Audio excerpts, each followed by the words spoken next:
পাথর ধরে না, হাত কাটবে। আমি কিন্তু ভিডিও করে রাখতেছি।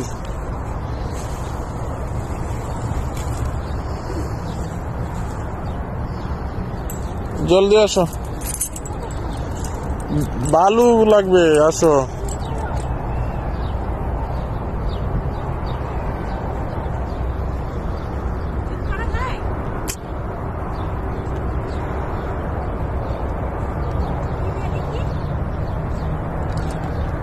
আমার খুব শখ ছিল আমি সাগরে হাতে লাগবে তোর দিয়ে বলছি। রাখবো, আমার হাজবেন্ডের রাখবো আর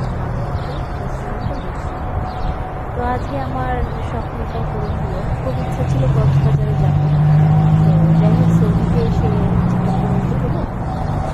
আর সাগরের পাশে এসেই তো পড়ছি, তাই না? তো এটাই আমার জন্য, এটাই অনেক। আর এটাই যে আমার হাজবেন্ডের নামে প্রথম অক্ষর আমি লিখতে পেরেছি H plus love you love you love you. তো আমার কাছে খুবই ভালো লাগতেছে, আমি বোঝাতে পারবো না কতটুকু ভালো লাগতেছে। খুব ইচ্ছা ছিল, তবে আমি কিছু খুঁজে পাইনি কি দিয়ে লিখবো। তারপরেও এত সুন্দর একটা মুহূর্ত খুঁজে পেয়েছি, মিস কি করা যায়? তো আমি হাত দিয়েই করে ফেলছি। তো আমি ওইদিকে যাইতে যাচ্ছিলাম, তো আমার হাজবেন্ড বলতে এই এই এই উপরে এসো।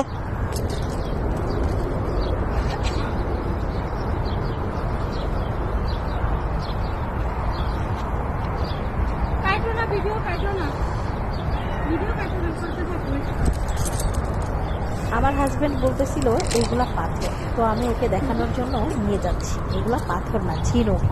এত এত উঠতে পারবে না বলছি, আস্তে আস্তে। মানে লাইফের ফার্স্ট নিজের চোখে দেখলাম। আমি তো মোবাইলে দেখছি, ইউটিউবে দেখছি, মানে বড় ভাইয়া আস্তে আস্তে, এই পাশে, শুধু এই পাশে আসবা তুমি। সেগুলো দেখছি, বাট সমুদ্রের পাড়ে এইভাবে দেখতে ফার্স্ট পেলাম। হয়তো দূর থেকে এত ভালো ক্লিয়ার দেখা যায় না, তাই আমি কাছে নিয়ে এগুলো তো শামুক, আমি ভাবছি পাথর। ধরো, ওয়েট করো। আমাকে সহ না।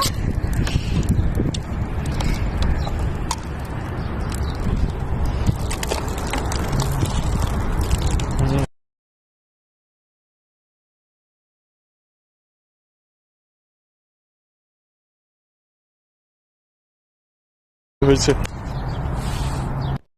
আমার হাজবেন্ড নিজে আমাকে গাড়ি চালানো শেখালো। তো আমার যতটা আগ্রহ ছিল তার থেকে বেশি আগ্রহ আমার হাজব্যান্ডের। ও আমাকে গাড়ি চালানো শিখাইছে। আমার নিজের কাছে অনেক ভালো লাগা কাজ করতেছে যে আমি ওর থেকে গাড়ি চালানো শিখছি, যে মানে খুব ভালো লাগা কাজ করতেছে।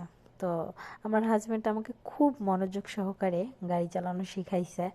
আমি একদিনেই অবশ্য গাড়ি চালানো শিখছি, বাট আমার হাজব্যান্ড আমাকে মাঝে মধ্যেই গাড়ি চালানো শিখাইতে নিয়ে যায়। আমি চাই না, কিন্তু সে আমাকে নিয়ে যায়। আমার কাছে ভালো লাগে যে ও আমাকে